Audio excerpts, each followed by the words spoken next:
As we begin this next portion, I'm going to call on my good buddy Phil Beaulieu, who right now is being his son Tony, who's on the staff at Georgia State.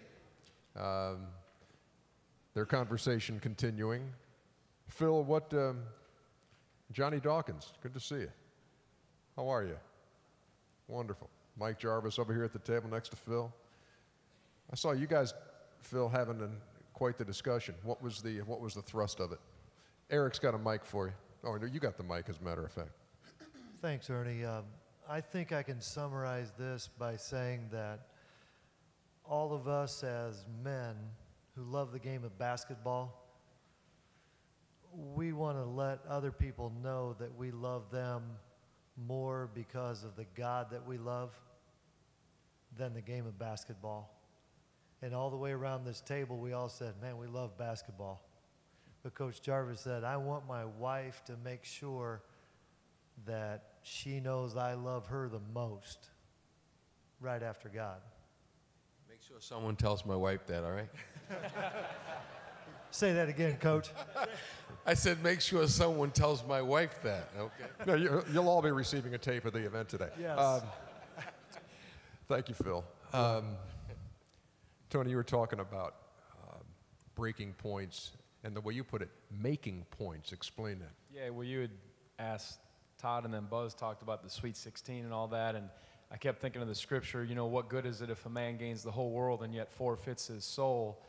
And when you asked him about the breaking point, and kind of, for me, it's more of the making point. I was fortunate enough to even play for a few years in the NBA, and I got to be part of my father's staff when he coached the team to the Final Four.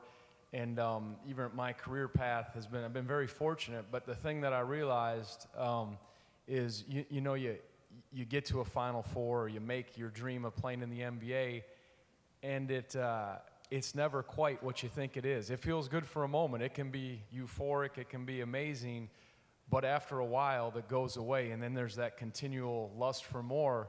And so it was almost like, and I saw that when I was around some guys, in the NBA that had accomplished unbelievable things, had life by the tail, and yet there was an emptiness inside. And most of us here know this, that a relationship with Christ is really the only thing that can give you that lasting fulfillment. And I even think of, the Apostle Paul when he said, I consider all things rubbish compared to the surpassing greatness of knowing Christ, Jesus my Lord. And not that there's anything wrong with pursuing a national championship, a Final Four, being a great basketball coach. Those things are right, especially as you're supposed to do them unto the Lord. But when you think they compare, or you think by making those things that they're going to give you what a true lasting relationship with Christ will give you, it's a lie, and you're kidding yourself. And you need to remind yourself of that daily, because it kind of goes away and you keep trying to go after something else. And it's fascinating. And I don't think I'm speaking out of school because it's in his book. I had 2 weeks ago or a week ago, I got to sit and have a dinner with Jerry West. He was doing a book signing thing in Charlottesville, and we were as a small group. And he talked to the group, there was about 10 people. He said, my whole life has been a facade. That's what he said. And here's the guy who's the logo. Here's the guy who's one of the greatest ever. He just talked about, it just was, and I don't even know where he's at in his faith walk. I really don't. I think it talks about it in his book. But I think we're all kidding ourselves if you think that apart from a relationship with the Lord, and we're all at different spots here, so everybody's on that journey. But trust me and trust the men up here and those who've achieved some things or what you have, it's small, it's very temporal. And I know that, again, the more you make it, the more I think you almost realize it. Yeah, that's excellent. As you guys were talking, we were talking amongst ourselves up here too. Jayson, can I get you to share the story that you were talking about, the difficult time as you continue to coach in an illness in the family? Tell me how you, because we all know about schedules, we know about demands, we know about expectations and all these things that weigh so heavily on us, and then real life sets in. Well, certainly it was a time of real testing of my faith. And since my son gave his life to Christ at 4 years old and led his brother to the Lord when he was 8 years old, I knew that this was a child of God. And so when this illness came over him, I immediately knew that this was a spiritual battle. And so I tried to really become deeper in prayer. And despite the prognosis that he would always be in hospitals and day treatment facilities for the rest of his life, you know, I just said, you know, I didn't believe it. And I just would always tell people when they asked how he's doing, I said, you know, he's going to be healed. I just don't know when. And, you know, so number one, I think, you know, really connecting with my wife. We did research that, you know, when a child is ill, the parents break up. So we really connected and really became even closer to God and closer to one another. And then I was fortunate and blessed enough to work for a guy named Anthony Solomon, who would allow me to work and leave, because God told me if I believed he was going to be healed, that I needed to go see him every day. And coaching at St. Bonaventure, the closest major hospital was Buffalo, New York. So I had to drive an hour and 45 minutes every day to see him. And so when I meet with the doctors, they would say, it doesn't help you coming to see him. Why are you doing this? But God had told me that he was going to be healed. I just didn't know when. So, you know, obviously we played out of town, and some nights days I couldn't make it, but I would always get back to town and be able to do that and see him. And then I would always ask him, well, when am I going to know he's coming out of it? Because he went months without communicating with me. You know, I would go against the hospital, and because, again, treating him like he's going to be healed, I would check him out, and he would run away, and I had to fight him 3 times. I mean, just a lot of turmoil. And they would always say, when he starts talking normal and acting normal, well, by faith, we moved to Cleveland, and part because of the hospital care in Cleveland Clinic, and they said he was at a day treatment facility, and they called me and said, you need to come get him. He's locked himself in a room, and we don't want to have to come physically get him, because he was 144, and then the medication took him to 274, and he was already 6'3" at 12 years old. I mean, he was a big kid. And so I go there, and I knock on the door, and I say, Brandon. And he says, Dad, is that you? And I said, yeah. So I walked in, and I said, what's going on, son? He said, you know, and you got to remember, this hospital is just, it's really sad in a lot of ways, and what you're there. And he goes, why do you have me here with all these crazy people? And I just began to do a holy dance. And they came in, thought we were fighting, ready to break us up. Well, the next day I had him out that hospital, and 2 weeks later we had him back in regular school, and he graduates June 2nd of this year.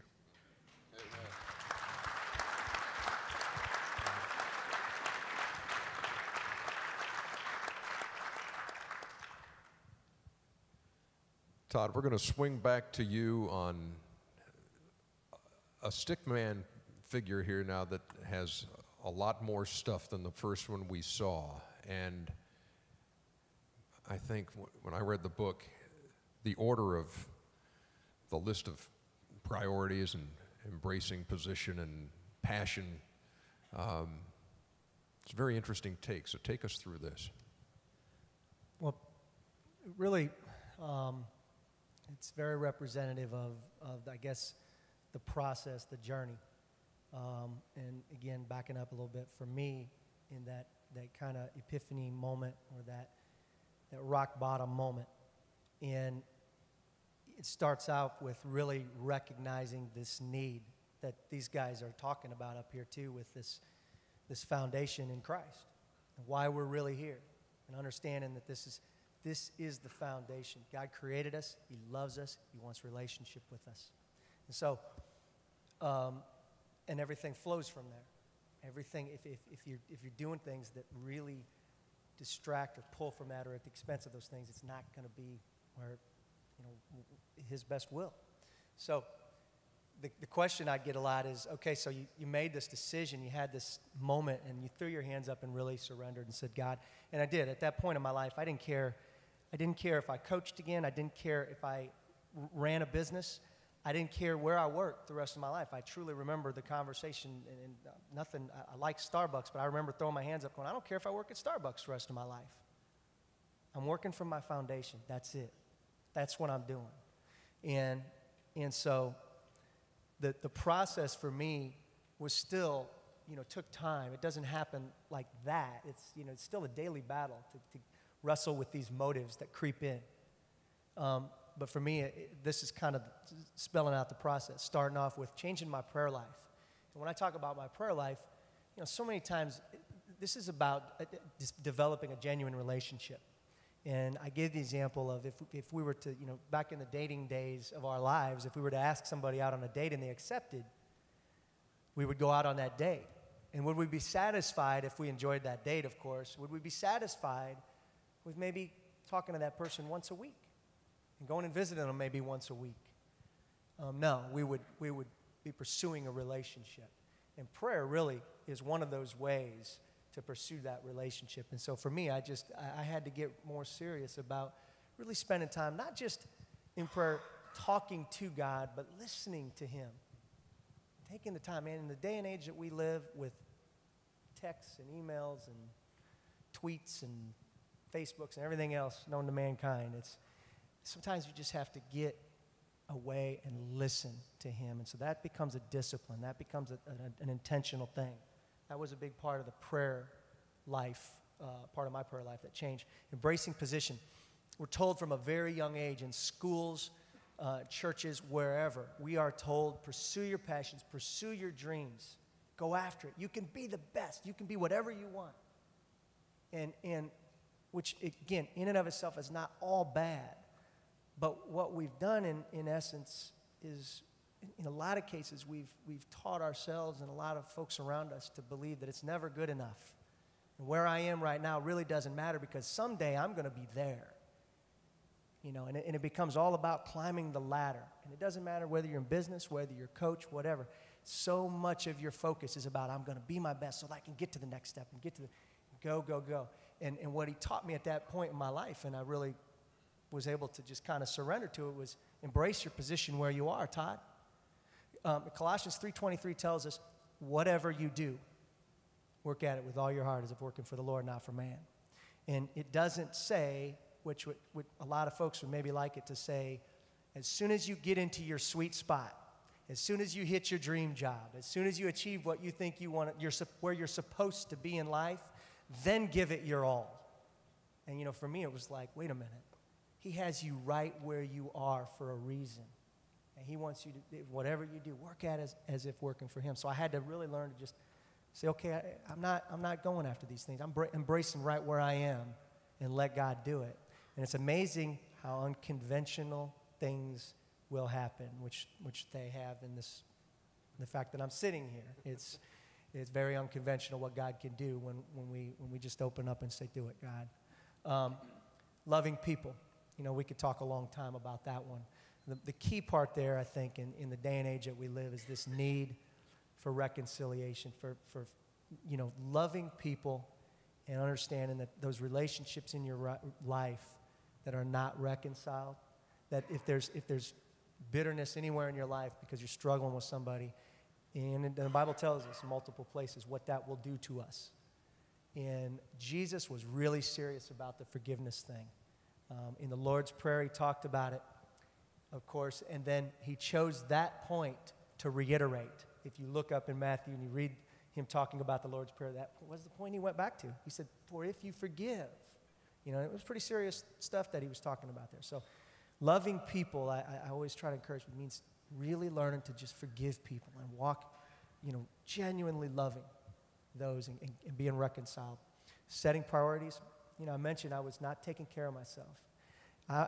Before I was the age of 30, I was getting tests, all kinds of tests in the hospital. Tests that a 30-year-old isn't supposed to be getting yet in the hospital because I was having all kinds of stomach problems and chest pains and just all kinds of stuff. And every time I would leave the hospital, I would because you have to wait for your tests, the results. And every time I would leave, I would think, I wonder if I'm going to get the news this time. I wonder if they're going to find something bad this time. And I noticed I would go home and I would treat my wife a little bit differently. And I would look and spend a little more time connecting with my kids. And just certain things didn't bother me like they maybe would have before that day. And so I went through years, really, of going through tests and battling the physical stuff in my life and finally recognized and realized, I guess, one day that, maybe God was trying to teach me something. And it was basically, Todd, why don't you live like you're going to die in 6 months every day? Why don't you live like you're going to get that news every day? You can't live like you're going to die tomorrow because none of us, as much as we love the Final Four, we wouldn't be here. But if we knew we only had 6 months. There are a lot of very dear friends here and relationships. And so the things that we would do would, our priorities would be drastically affected if we really would learn to say, I'm going to live like I'm dying in 6 months.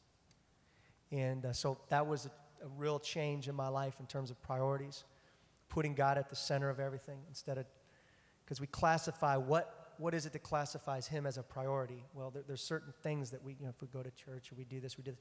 And really what I learned is, man, God wants to be a part of everything we do in our lives. He wants to be at the center. So that means he can't really be prioritized. Number one, he wants to be a part of every priority. So those are things that I changed with priorities. And then passion,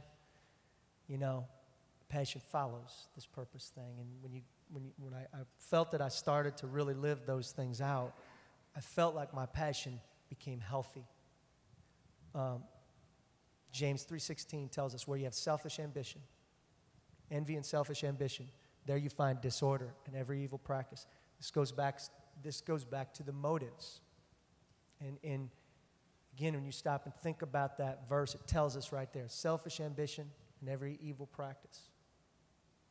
That's what will follow that. And so, for me, so many of my passions, that's what they were rooted in. They were rooted in selfish ambition. A lot of times you hear parents or you hear coaches or anybody say, hey, look,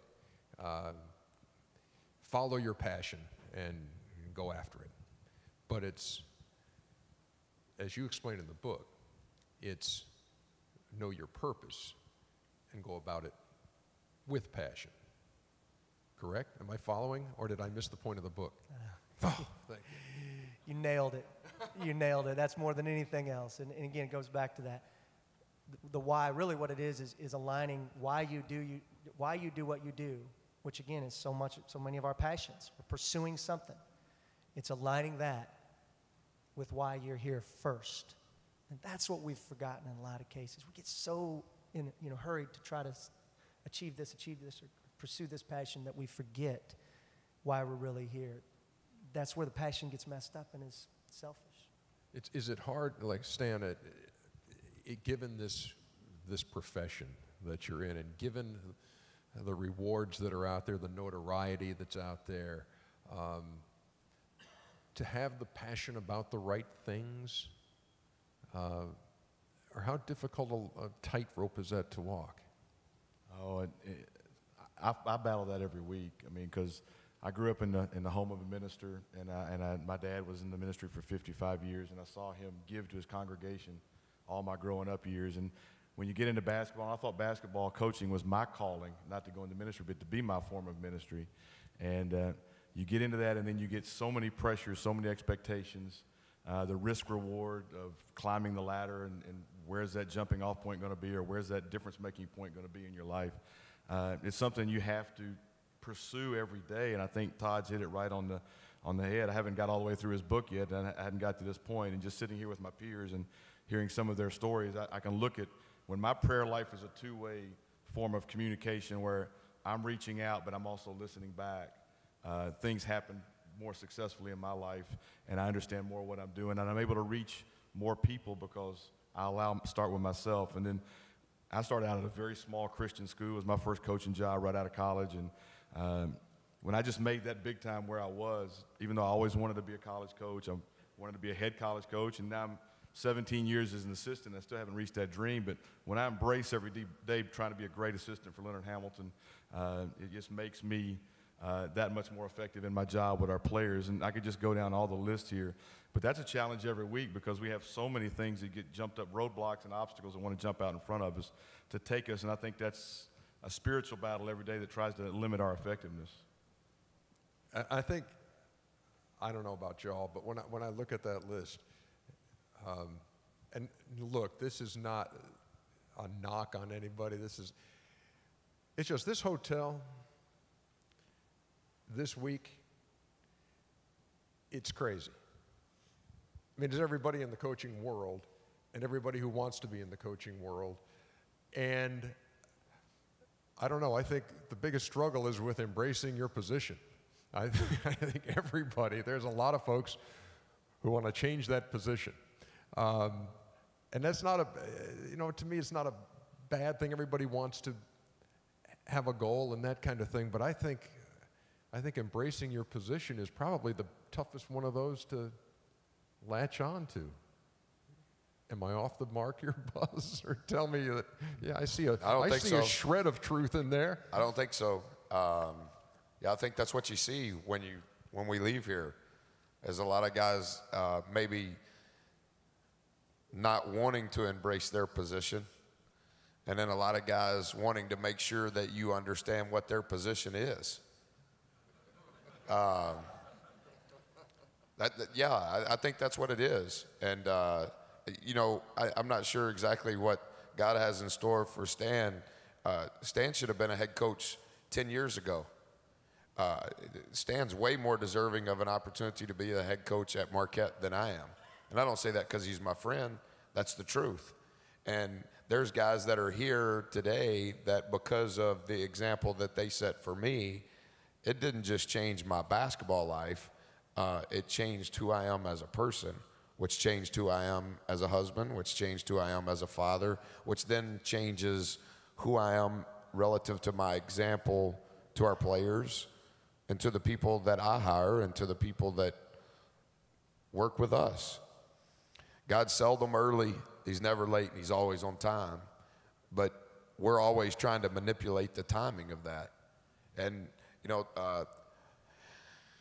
18 years ago, I took out a loan to pay for a round-trip plane ticket, to buy a suit, a shirt, and a tie, and I stood in the headquarter hotel, the Adams Mark Hotel in Charlotte, North Carolina, and I stood there for 72 consecutive hours.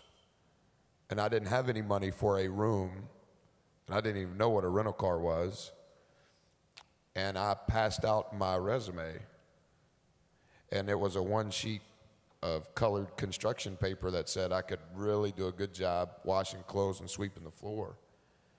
And so my perspective is different relative to position, because so many of these guys that now want to talk to me, I'll talk to you, and you can write me notes, and I'm going to write you back, because just because my position has changed doesn't mean that I've changed. I think God is the giver of vision. I think God is the giver of dreams.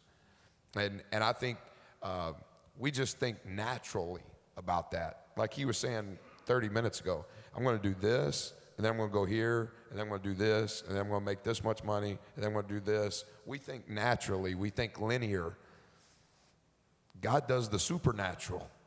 We're just natural. He's supernatural. And so, like, my path and all of those things, I think that's just why my lens on all of this is a little different. And sometimes it comes across because I'm so transparent in what I say, like, he's weird. I was weird 20 years ago. I said those same things 20 years ago. And so I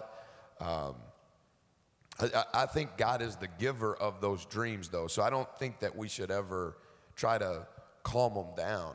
It's, you have those dreams because God put them in your heart. And as you progress, you need to make sure that with those blessings come responsibilities. And I think that's the key. Unfortunately, Buzz hasn't given you guys anything to bat around your tables here for the next 5 or 10 minutes. This is awesome. Go ahead, speak amongst yourselves. We'll be back here to wrap things up on one more segment, some closing thoughts from everybody. But right now, have at it.